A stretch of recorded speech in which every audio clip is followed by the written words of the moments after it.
मदनपुर के गांव में गरीब गोपी एक घास फूस की मड़ई में रहा करता था। वो गांव-गांव जाकर मदारी का खेल दिखाया करता था। यही उसकी रोजी रोटी का एकमात्र साधन था। जिस दिन कमाई हो जाती तो रोटी मिल जाती, वरना वो बेचारा पानी पीकर ही सो जाया करता। लो भैया दीदी और प्यारे प्यारे बच्चों, आ गया तुम लोगों का कालू मदारी। मदारी वाला डमरू बजा बजा कर लोगों की भीड़ को लुभाने की कोशिश करता है, लेकिन बहुत कम लोग खेल देख रहे थे। मदारी काफी देर तक खेल दिखाने के बाद सबसे पैसे मांगने जाता है। तभी भीड़ में खड़ा एक आदमी भड़क कर बोला, अरे किस बात के पैसे दूं? भैया, जितनी देर तक मदारी का खेल दिखाकर मैंने आपका मनोरंजन किया, ज्यादा नहीं तो 5-10 ही कटोरी में डाल दीजिए। मुझको तो मदारी का खेल देखकर बिल्कुल मजा नहीं आया। इससे बढ़िया तो जाकर किसी जोकर को देख लेता। सारा टाइम खराब कर दिया। चल निकल यहाँ से। अब उसके बाद सब लोग मदारी की ओर देखकर मुंह ऐंठते हुए अपने अपने घर को लौट जाते हैं। अब टूटे फूटे दिल से मदारी सामान समेटकर अपने घर की ओर जाने लगता है। मैं रोजाना कितनी मेहनत से करतब दिखाता हूँ, लेकिन कोई भी लोग खुश होकर खेल नहीं देखते, और जो लोग रुककर मुझ मदारी का खेल देखते भी हैं तो एक आने भी नहीं देते हैं। सब मदारी वाले के साथ हर बार इसी तरह से करते थे। बच्चा बच्चा गोपी मदारी को कालू मदारी कहकर बुलाता था, क्योंकि उसका रंग बहुत काला जो था। पहनने को ढंग के कपड़े भी उसके पास नहीं थे, और पैरों में थी तो टूटी फूटी चप्पल। इसीलिए लोग उसे नीचा समझते थे। हे राम जी, आज तो सूरज एकदम तेज चमक रहा है। सड़क भी तवे की तरह तप रही है। आज जंगल की छांव में से जाता हूँ। ऐसा बोलकर अब मदारी अपने खेल का सामान टोकरी में उठाकर दुखी मन से जंगल की ओर जाने लगा, और एक बार फिर से बड़बड़ाया, पता नहीं दुनिया के लोग कैसे पत्थर दिल हो गए हैं। मदारी का खेल तो मजे से देखते हैं, लेकिन 1 रुपए कोई नहीं देता। उनके लिए बस मदारी का खेल मनोरंजन का खेल है, लेकिन मैं गरीब मदारी पेट के गुजारे के लिए ये खेल दिखाता हूँ। इसके बावजूद भी पेट भरकर रोटी नसीब नहीं होती है। आज भी 1 रुपए नहीं मिला। अब थककर मदारी एक पेड़ के पास आकर बैठता है, जिसकी थोड़ी ही दूरी पर नदी का ठंडा ठंडा पानी बह रहा था। हे भगवान, ओहो, ऐसा लग रहा है बदन जल जाएगा। गला भी सूख रहा है। नदी में कितना ठंडा पानी है। पानी पीकर प्यास बुझा लेता हूँ। घर जाकर पकाने को तो कुछ होगा नहीं। अब मदारी सामान रखकर पानी पीने लगता है। तभी एक घने पेड़ की डाली से एक बड़ा चतुर बंदर दबे पांव उतरकर उसकी टोकरी में से डमरू चुराकर पेड़ पर वापस चढ़ जाता है और जोर जोर से डमरू बजाने लगता है। ये तो मेरे डमरू की आवाज है। मदारी बंदर के हाथों में डमरू देखकर माथा पीटते हुए बोलता है, हे भगवान, ये बंदर कितना चतुर है। पता नहीं कब नीचे उतर आया और मेरा डमरू लेकर डाली पर चढ़ भी गया। अरे बंदर, मेरा डमरू दे। बंदर मदारी के साथ शरारत करने लगा। वो कभी उसे इंसानों के जैसे जीभ चिढ़ाता तो कभी पूंछ हिलाता। मदारी ने गुस्से में आकर उसे धमकाया, मेरा डमरू देता है कि नहीं, वरना मैं डाली काट दूंगा। धक से जमीन पर गिरेगा। बेटा, सारी चतुराई धरी रह जाएगी। ला दे, ये डमरू तेरे काम की चीज नहीं है। तुम बंदर क्या जानो अदरक का स्वाद। बंदर चतुराई दिखाते हुए बोलने लगा, अगर तुमको तुम्हारा डमरू चाहिए तो मुझको अभी ढेर सारे मीठे मीठे केले लाकर दे दो, क्योंकि मैं भूखा हूँ। केले दो, डमरू लो। चतुर बंदर को बोलता देखकर मदारी टुकुर टुकुर ताकते हुए बोला, ये बंदर तो बड़ा चालू है। सिखाया पढ़ाया हुआ लगता है, मगर इसको यहाँ केले कहाँ से लाकर दूं? पर केले नहीं दूंगा तो ये मेरा डमरू नहीं लौटाएगा। बिना डमरू के मैं खेल कैसे दिखाऊंगा? मदारी जंगल में केले का पेड़ ढूंढने लगा और बंदर को केले लेकर दे दिए। बंदर ने डमरू दे दिया और गपागप केले खाने लगा। मदारी जब जाने लगा तो बंदर उसके पीछे पीछे ही चल पड़ा। मदारी ने मायूस होकर बंदर से प्यार से बोला, देखो प्यारे बंदर, मेरे पीछे पीछे मत आओ, मैं खुद फकीर आदमी हूँ। मदारी का खेल दिखाकर खुद की 2 रोटी कठिनाई से कमाता हूँ, तुम्हें कहाँ से खिलाऊंगा। तुम इस जंगल में रहो, यहाँ बहुत सारे पेड़ पत्ते हैं। ये कहकर मदारी आगे आगे बढ़ता गया और बंदर पीछे पीछे चलता गया। तुमने सुना नहीं, मैंने तुम्हें कहा कि तुम जंगल में रहना।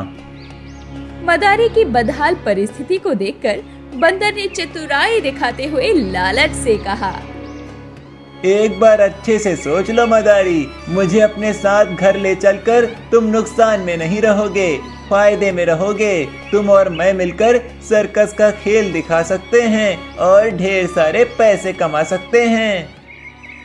मदारी खुशी खुशी बंदर को लेकर अपनी छोटी सी झोपड़ी में आ गया। अब दोनों मिलकर करतब दिखाने का काम करने लगे। बंदर इतना चतुर था कि कभी हीरोपंती झाड़ता और कभी स्टंट मारता, तो कभी रस्सी पर चलता, तो कभी करतब करता, तो कभी हीरो के जैसे डायलॉग बाजी भी करता। इसीलिए लोग चतुर बंदर का खेल देखने के लिए दूर दूर से भीड़ जुटाकर आने लगे। बंदर और मदारी काफी ज्यादा अच्छा कमाने लगे। अब मदारी अपनी टूटी फूटी झोपड़ी को अपनी कमाए हुए पैसों से बनवाने की योजना करने लगा। सच में प्यारे बंदर, तुम्हारे आने के बाद से मेरे दिन ही पलट गए। एक वक्त था जब कोई मेरे मदारी का खेल बिल्कुल भी नहीं देखता था। दिन के 10 रुपए ही कमा पाता था। कभी कभी ऐसे दिन भी आते थे जब नमक रोटी भी खाने को नसीब नहीं होती थी। मगर अब कितना सारा धन कमा रहे हैं। सोच रहा हूँ इस मड़ई को बदलकर अपने और तुम्हारे रहने के लिए पक्का घर बना लूं। हाँ हाँ, क्यों नहीं मालिक, बनवा लो घर। मैं आपका धन्यवाद करता हूँ जो आपने मुझ बंदर को अपने घर में रखा। बंदर और मदारी की जिंदगानी में सब खुशी खुशी चल रहा था। लेकिन 1-2 रात बाद ही उसके घर में चोर आकर डाका डाल देते हैं। अरे ओ पप्पू, संभल कर, आहिस्ता आहिस्ता जाओ, वरना गांव वालों को भनक लग गई तो पकड़े जाएंगे। चिंता मत करो सरदार, ये गांव वाले तो गहरी नींद में सोए हैं। जब तक जागेंगे हम हाथ साफ करके निकल जाएंगे। चोरों की टोली एक एक करके गांव के सभी घरों में दबे पांव घुसती है और जितना भी धन मिलता है वो चोरी कर लेती है। अंत में वो गरीब गोपी मदारी के झोपड़ी में आते हैं। सरदार, मुझको तो लगता है यहाँ कुछ नहीं मिलेगा। चलो चलो चलते हैं। नहीं रे पप्पू, ये वही मदारी वाला है जो आजकल खूब नोट छाप रहा है। ढूंढो, यहीं कहीं पैसा रखा होगा। चोर ढूंढने लगते हैं कि तभी बंदर की नींद खुल जाती है। वो बड़ी चतुराई से उनको चोरी करते हुए देख लेता है। हे भगवान, हमारी झोपड़ी के अंदर चोर घुस आए हैं। क्या करूं? मालिक को जगाऊं? नहीं, ये तो कितने सारे हैं। मुझे चतुराई से काम लेना होगा। सारे चोर हाथ साफ करके जब जाने लगते हैं तो बंदर भी उनके पीछे पीछे जाने की ठान लेता है। मुझे इन चोरों की टोली के पीछे जाना चाहिए ताकि इनका अड्डा देख सकूं। लेकिन अगर मैं उछल कूद करते हुए चोरों के पीछे पीछे जाऊंगा तो ये लोग मुझे देख लेंगे और फिर मैं गांव वालों के घर की वस्तुएं, सोना, उनकी मेहनत की कमाई को वापस नहीं ला पाऊंगा। मुझे दबे पांव जाना होगा। बंदर चोरों की देखा देखी उनकी तरह चाल चलता है और पीछा करते हुए उनके अड्डे तक जा पहुंचता है, जहां वो सारा सोना खजाना छिपा देते हैं। अगले दिन पूरे गांव वाले जब उठते हैं तो अपने अपने घर का सामान बिखरा देखकर छाती पीट पीट कर हाय हाय मचाने लगते हैं। तभी बूढ़ी शीला काकी रोते हुए शोर मचाती है। हाय हाय, मेरे घर में डाका पड़ गया। अरे मेरी बिटिया के सारे सोने के गहने, रुपया, पैसा सब चोरी हो गया।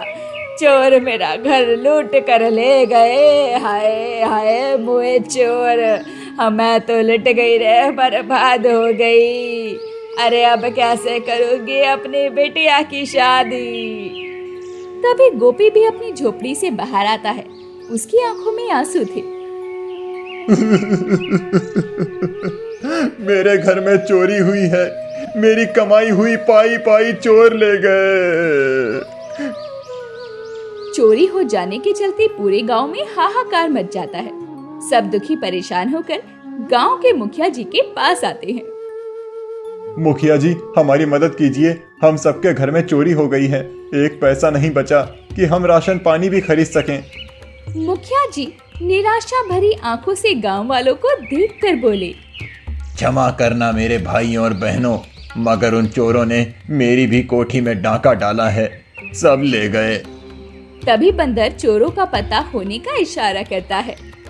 अरे ओ गोपी, अपने इस बंदर को चुप करवा, हम सब यहाँ परेशान हो गए हैं और यह बंदर है मुआ के उछल कूद मचा रहा है।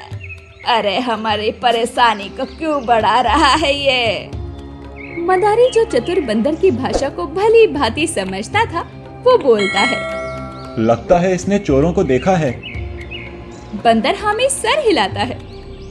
शाबाश मेरे चतुर बंदर, फिर तुम मुझको अभी ले चलो वहाँ उस जगह पर। बंदर पेट के बल लेकर खाना मांगता है। इसे तो भूख भी लगी है, जब तक इसका पेट नहीं भरेगा ये कुछ नहीं बता पाएगा।